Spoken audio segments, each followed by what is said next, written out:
So mga tol, bumanat po ang dating strength and conditioning coach ni former 3 Division World Champion General Casimero sa Amerika na si Memo Heredia. Nagkomento po kasi ito sa post ni Sean Gibbons kung saan in-upload po ni Sean Gibbons ang video na magkapatid na Casimero na sumasayaw. So nagkomento nga po dyan ang dating strength and conditioning coach ni Casimero na si Memo Heredia at sinabing sa lahat daw ng mga boksingerong nahawakan niya, kay Casimero daw na sayang ang oras at pera niya. Tatlong magagandang panalo nga daw ang napagtagumpayan ni Casimero na siya daw ang umahawak bilang strength and conditioning coach, pero nasira pa din daw ang karir ni Casimero dahil daw sa kapatid nito. So hindi lang pala si Sean Gibbons mga tol ang galit, kundi pati din pala itong si Memo Heredia, galit din sa magkapatid. So sinagot nga po ni General Casimero ang sinabi ni Memo Heredia sa kanya. Ito po yung pagkakasabi ni Cuadro Alas. Memo, ang dami mong hawak na mga Pilipino boxer. Nagtagumpay ba? Lumakas ba?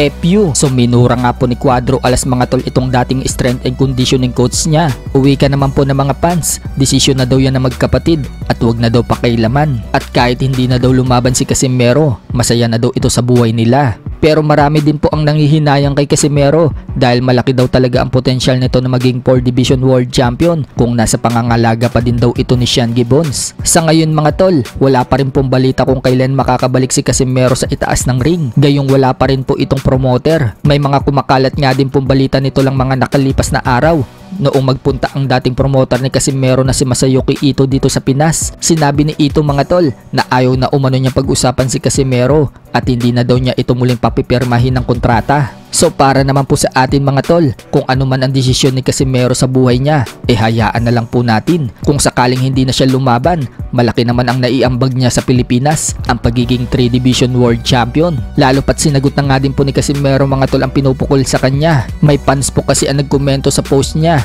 at ito po yung pagkakasabi. Sinayang mo ang pagkakataon General. Kung hindi ka lang umalis kay Gibbons, siguro sikat na sikat ka pa rin hanggang ngayon. At nakita ng buong mundo ang kahinaan ni Inoue. Sa mga baguhang boxer, may malaking aral kayong mapupulot kay Casimero. Huwag maniwala sa mga vlogger at huwag kalabanin ang promoter kagaya ni Gibbons. So sumagot nga po si Casimero sa komento na yan. At ito po yung pagkakasabi ni Casimero. Ano ang pipiliin mo boss? Kasikatan tapos wala kang pera, or pera tapos sikat ka? So anong masasabi nyo dyan? Sa kabilang banda naman mga tol, humihingi po ng tulong ang trainer na si Jonathan Peñalosa o kilala bilang Coach Ari Peñalosa. Kasalukuyan po kasi itong nasa hospital mga tol dahil sa sakit na stage 4 colon cancer. Shinare nga po ang post na yan nila Kenneth Luber, Emma Bacosa. Humihingi nga po ng tulong financial support para sa agarang gamutan. Ito nga po yung post mga tol. Sa mga gusto magbigay ng tulong, inilagay nga po dyan yung account na pwedeng pagdadalhan ng pera. So screenshot nyo na lang mga tol sa mga gustong tumulong.